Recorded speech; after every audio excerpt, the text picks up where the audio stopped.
Maybe I should put my. Hi, welcome to Power Pantaloons podcast. This is Tanya, and I am your holistic cancer wellness guide. Tonight, we have JJ with us, a cancer warrior. Welcome to the show. Thank you so much for having me. I'm happy to be here. So, what kind of cancer did you have? Well, I was initially diagnosed with stage 4 non-small cell lung cancer.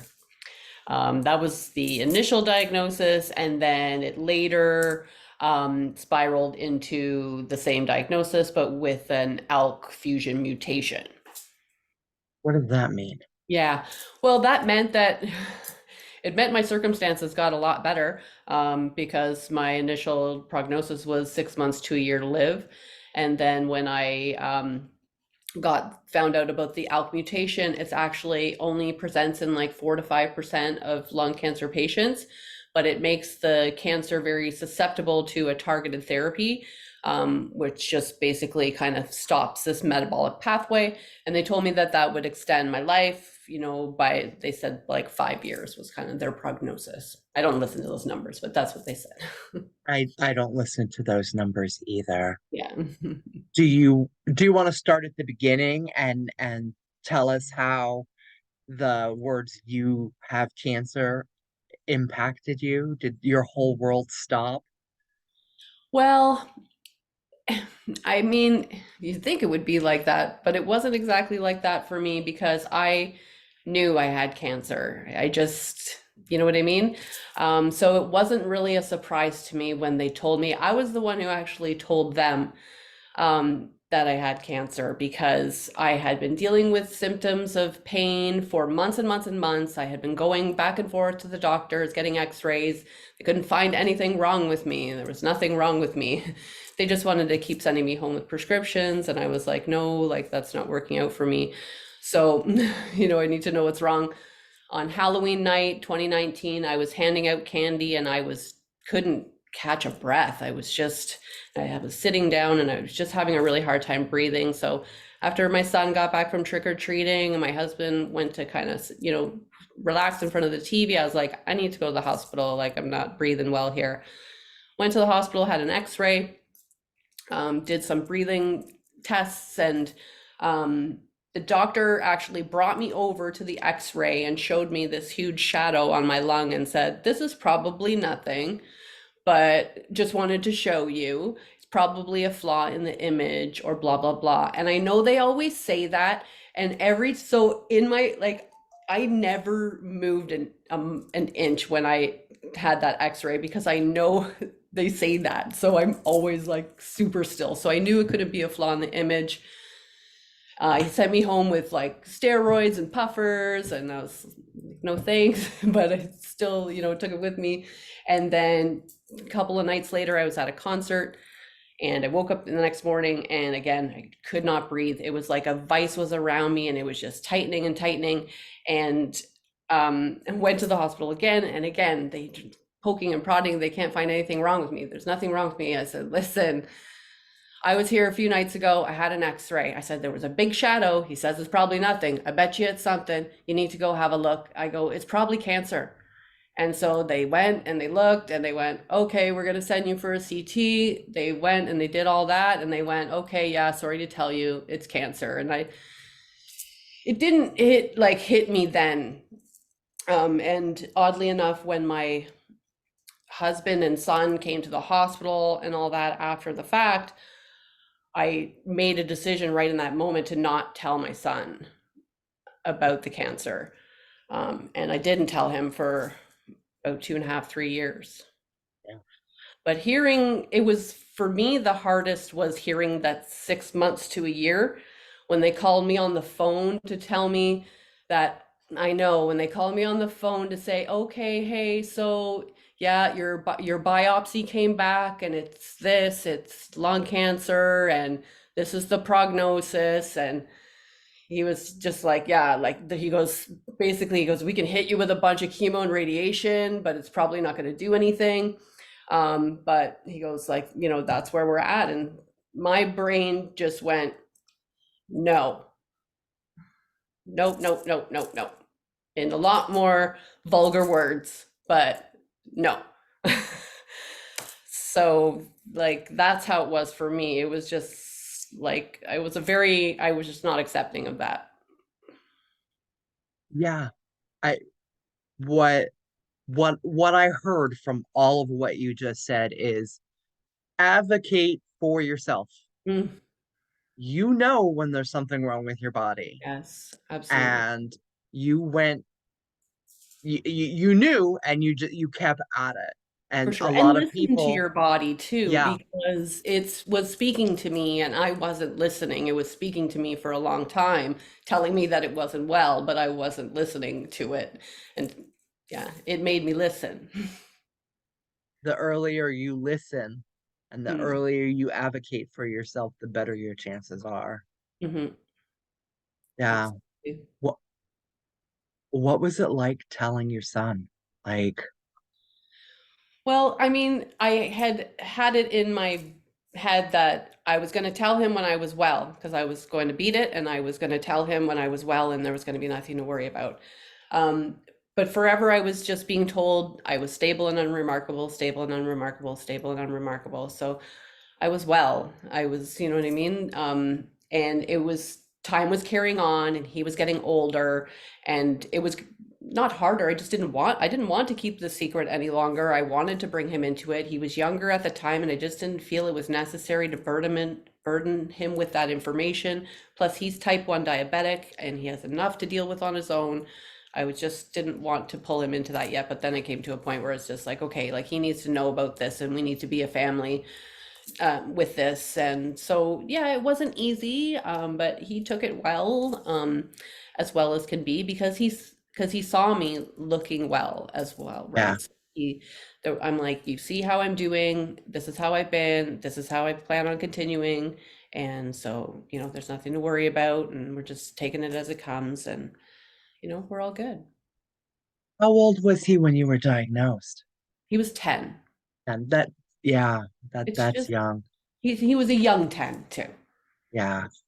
I I didn't have kids at the time when I was diagnosed, so I never had to, you know, Hmm. worry about that. And I- for me, when they told me that I had cancer, the doctor's lips were moving, but all I heard was, you Yeah, know, like Charlie Brown's teacher. yes, womp womp womp womp. Exactly. Hmm. Exactly. Hmm. Yeah. Or Snoopy, right? Like, Yeah. the no noise. Yeah. Mhm. Yeah. So did you end up doing chemo and radiation and all that?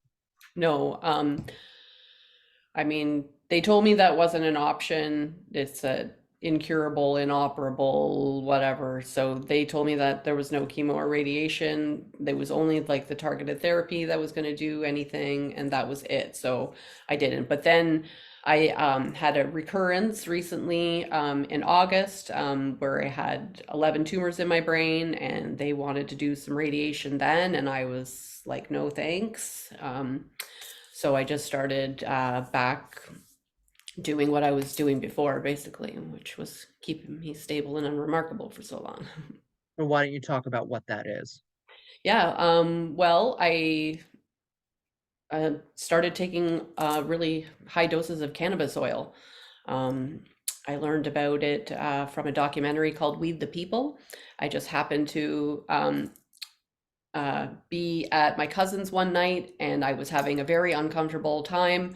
And she kind of set me up in a room, with a glass of wine and some snacks and put on a Netflix for me and this documentary. She was like, you should check that out. You might actually be interested in that. And I watched it and I was blown away. And it was just a real big aha moment for me that what they were doing is what I should be doing. So I started researching right away about this cannabis oil that they were using, figured out how I could get some, and then the very first dose of the oil that I took, like immediately just transformed my circumstances. Because that night that I was laid up, I was in an incredible amount of pain. I had downed about 7 Percocets that night Holy with a bottle shit. of wine. a couple of Advil. Yep, it's a That's a whole lot of nother moment. Percocets. It's a lot of Percocets, and it was doing absolutely nothing for my Nothing. pain. It was doing nothing. And that one dose of probably about 20, 30 milligrams of THC. Okay, it was too much, and I didn't have a great night. It was a little bit too much. And but the next morning I had no pain, and I have not had any pain to this day since that first dose of the oil. So I was completely sold that I knew like this is what I needed to be doing. So you went ahead and explored it all on on your own, and you figured out how to microdose for yourself, and you didn't. Yeah, I figured out how to make the oil because I knew buying it online was kind of sketchy and chancy. So I learned how to make it myself. I started growing my own cannabis and then making my own medicine. It was important for me to have that connection to my medicine as well. And I just started consuming it as much as I could. They say the protocol is 60 grams in 90 days, but this is really just a guideline. It took me about 8 months to get up to a gram a day. I just took as much as I could, as frequently as I could. And I had a lot of success with it. I was stable and unremarkable for almost 4 years.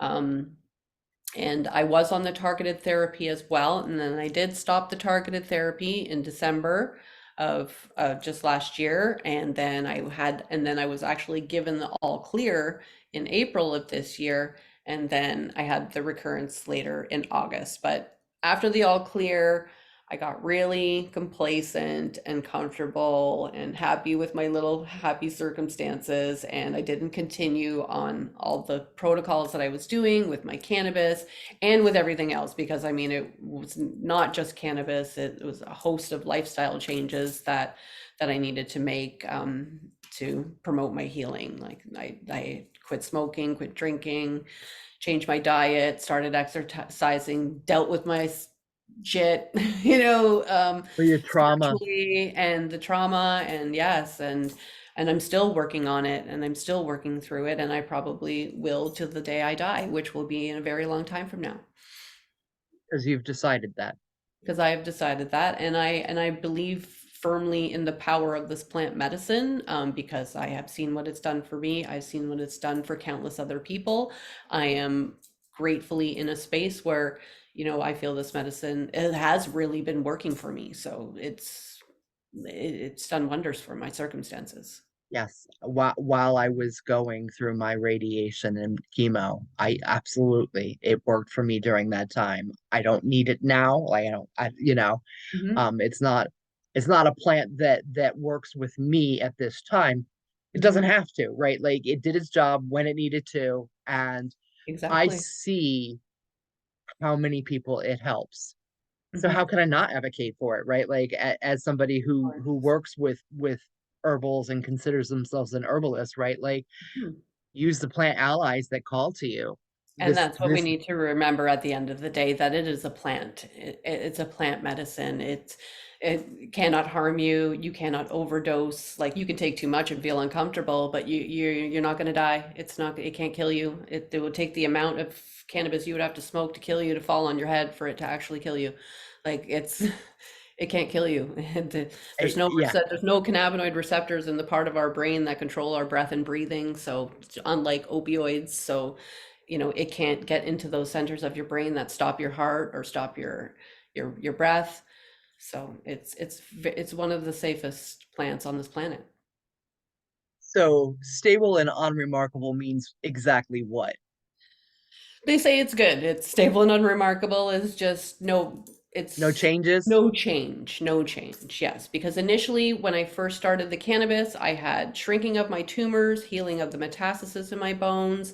The lymph nodes were rectifying, everything was doing great. And then I started the targeted therapy. So for me, like I know a lot of people are so quick to say, "Oh yeah, the pills, it was the pills are what did the thing." But I had all the success immediately in that first month before I started the targeted therapy at all. And that first month was the huge transformational like part of my healing. with all the shrinking of the tumors, and then all of that snowballing into the other effects, helping me mentally, and you know what I mean, pulling Eh, me out of that anxiety and depression of getting the diagnosis in the first place, and having to deal with all of that trauma like alone. it is trauma. Hmm. Like you can get PTSD from a diagnosis like that. Well, Yeah, absolutely, you have PTSD. I mean, you can't think about having a scan. I can't get a headache without thinking there's a tumor in my head. You know what I'm saying? Like that's PTSD. You know, you can't have any pain in your body without going, "Oh my God, is the cancer back?" Like, but yeah, yeah, yeah. hmm, it's I tough. I for me, like I'm 16 years from my diagnosis day and 16 and a half at this point. And now, a headache is just a headache.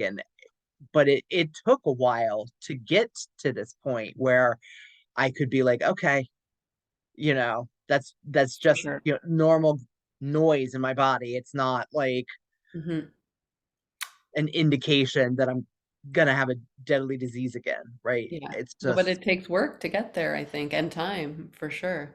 it does. And Hmm. and you have to deal with your trauma. You have to deal with your junk, right? Like that's part of the whole process of healing. Yeah, And 100%. when you're going through your healing journey, you need to do mind, body, spirit, right? Like it's not just 100%.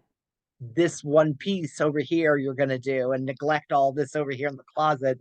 It's not how that works. No, it can work temporarily for some people. For some people, it does temporarily. But if you don't do the deep work, if you don't get deep down into it and get to that root cause, then it's going to come back. It's Yeah. going to, because you're still continuing the same patterns. I don't believe that there is just one thing that will heal you. Like, I don't think just cannabis healed me or just my mindset healed me or just I never think it's ever just one thing. It's, No, it's no. everything. It's listening to what your body needs and making sure it gets all of those pieces. And 100%. for everybody, the formula is going to be different, which is what makes Yes. a nightmare, right? Like Yes. 100%. your, but your Yes. body will tell you. Mhm. Like, Mhm. Cancer's the when wake-up call. It is the wake-up call to tell you, yo, something is wrong. You need to change something. when you smell something, either you like it or you don't. That's your body telling you. Hmm. And it can do that for other things, not just perfume or food, right? Like it could do it for wellness modality, Hmm. specific plant allies, specific essential oils, right? Like everybody loves lavender, not everybody. Mm-mm. Mm. I don't like lavender except occasionally, and I find that occasionally is when my body requires that essence, right? Like, Yeah, and I'm odd like that, I don't use it, I don't use it, and then suddenly it's like I have to have it, for and sure. it can change, right? Like, so your allies can change; they might not be there with you forever, and that's okay, right? Like Absolutely. I some, think it's important that we do change our allies, that we're not working with the same ones all the time because our bodies are ever changing and evolving as well. And, you need to have a little bit of variety in your life and you need to, spice it up and mix it up a little bit. Like I haven't been on the same protocol since after my diagnosis. Like I threw a bunch of supplements into the mix as well, but I changed those up over time and I don't stick with the same ones consistently. I like to give some a break and then reintroduce them later. well, you're supposed to. Hmm. You're Hmm. supposed to A do lot of that. people don't know that. Even tolerance breaks, even I took tolerance breaks with the medication as well as the cannabis, just to give my body a chance to reset because the medication as well, they say people can build up a tolerance to it and then it just stops working. I said, okay, then why are we using it consistently? Like we should give our bodies a break from it and let them reset and then go Our again. our whole medical structure needs restructuring. Oh, for sure. Well, I mean, healthy people are bad for business. They don't want to see us well, I believe. Like, so, I Yeah, mean, that's a you're whole different better soapbox, you're better right? to figure out, yeah, you're better to advocate, like learn of as much as you can about what's going on with yourself and your body, listen to your body, and yes, advocate for yourself. So you touched upon something and then just sort of went away from it, and I'd like to maybe go back to it. You said endocannabinoid system. Oh, yes. Talk about Endocannabinoid that for system. those that don't know what that Oh is. my gosh, yes. And so many don't people don't, and especially many doctors don't know what the endocannabinoid system is. And it's actually the most important system in your body. It's the master control system of all the other systems in your body. But it was only discovered in the late 80s. So it's barely made its way into the medical textbooks yet. But it is the master regulator. It's a cell signaling system and it controls everything else, your digestive system, cardiovascular system, reproductive system, immune system. Everything is controlled by the system. We make cannabinoids in our own body that resemble the cannabinoids that are in the plant. So we endocannabinoids, those are the ones made within the body. Phytocannabinoids are the ones made within the plant. And they interact with this system that's in our bodies. Like what? We have a system in our It, body that's designed to interact with the molecules in the cannabis plant. Like it does it interact with any other plant allies, or is it just it's cannabis? specific to cannabis. It's Oh, specific to cannabis. interesting. Other plants will influence it, like terpenes and things like plant essences will influence it, but it's like dominantly a cannabinoid based system. And it controls everything else that's going on. So when we have an imbalance in our system, in our endocannabinoid system, that typically leads to disease. So if you're somebody who suffers from like constant migraines, IBS, fibromyalgia, it's quite likely that you have an imbalance in your endocannabinoid system, that you might want to, start looking into maybe CBD or getting into, some different cannabinoids. I personally believe that there's a use for cannabis in one way or another for everybody on this planet because we have the system in our bodies. And I know, like you say, you don't like to get high, but there are so many other ways to use cannabis where you don't have to be high. Like CBD, it doesn't give you that high, that psychoactive effect. It's just a very like they'll call it somewhat intoxicating, but it's because it makes you feel good. You know what I mean? It's not Yeah. like woo woo kind of feeling. Like it's a balance. The endocannabinoid system is the system that brings balance. It's your homeostasis system of your body. So it's what balances your system. So you want to have balance. And if things are off, then you might need to, if things are off in the body, then you might need some plant medicine to help bring that balance back. And that's why we supplement with the plant. And there's lots of ways to go about doing that. And it's not always just about smoking a joint. There's a lot more to it than that. Fantastic. It's fascinating, Fantastic. really. Like when I learned that there was a system in my body that was designed, like I've always felt this deep connection to this plant, but to learn that literally there's a system in my body that is designed to interact with this plant. It's a lock and key system, and it just goes together and it brings balance and health and wellness to our bodies. It's amazing. And we Y- should all know, and our doctor should know about it. Yeah. Yeah, absolutely. With the whole it not being federally regulated at this point and all of that, I mean, that adds some complexities to it. So I think it's still going to be a few years, but Oh, it'll be a lot even here in Canada where it is legal. It's still a long way away from becoming something that would be mainstream or well known. Like I ask all my doctors, how much do you know about the endocannabinoid system? And they look at you like you've got three hits. yeah, they go like the what? So, So that's kind of fantastic. scary. I'm like, you're responsible for like my life. That Well, scares me. they're highly educated, right? But they're educated on what is brand new at the time they go through the school, right? So, Mhm. and I know that a lot of them continue higher education and stuff like that, but there's so much to know, even if your specialty is just this one thing, right? Like there's so much to know about it, and medicine is changing every second, honestly, that it's hard for them to be up to date For sure on on everything. everything. Absolutely. How could they possibly know? I could imagine that's difficult. And everybody's coming at you with a host of different ailments. Right. And now with a better educated populace because of Google, and I know that there's a lot of, tongue in cheek with that, but there are some people that actually go and research stuff and advocate for themselves. And I think some of the pushback is the doctors don't like to be wrong, Mhm. and ego gets in the way instead of Sure. actually helping the person. I'm not saying that's every doctor, right? Like, but Mm.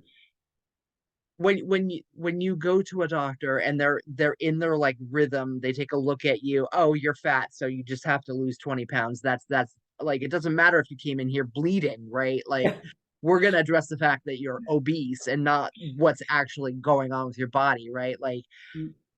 and that happens with a lot of people, right? Mhm. So anybody that talks about chronic pain, or oh, you're just in here for drugs. No, no, no. But Yeah. so the whole system is in need of an overhaul, and I'm just gonna leave it at that. But Yeah, couldn't agree yeah, more. Couldn't agree more. Yes. yeah.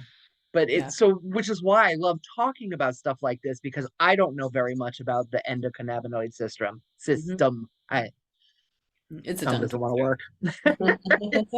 It's a tongue twister. It is. The big one. All But yeah, right. but it's a big, fascinating system too. So I encourage people to go out and learn about your endocannabinoid system. And I encourage you to ask your doctor about what they know about the endocannabinoid system, because that's something that they need to be learning about. It's very important for all our health and wellness. Our doctors need to know about the endocannabinoid system. So ask them about it. Absolutely. Is there anything else about your cancer story that you want to share that you think people need to know? Oh my gosh, there's so much I could just sit here all day talking about, because I've learned so much from it. Like, you know what I mean? It's taught me so much. I've learned so much. But at the end of the day, the last thing that I learned is that it's really all about gratitude and joy, seeking joy in life and being grateful for every moment, and just not being attached to the outcome, and just let go and let whoever, you know, um, Whatever divine you whatever divine entity you want to identify with. I don't use the G word, but I'm a very universal spiritual person, and just anything is possible, whatever you put your mind to. So just believe in yourself, and so much. fantastic. All Look right. for the joy and be grateful. That that sounds like a perfect place to stop, right? Like that's a beautiful place to stop. Just live in gratitude. I want Yes. to thank you for coming on the show today, JJ. I really appreciate it. Oh, it's my pleasure to be here. Till next time, Cancer Warriors. Thanks. Bye. Bye.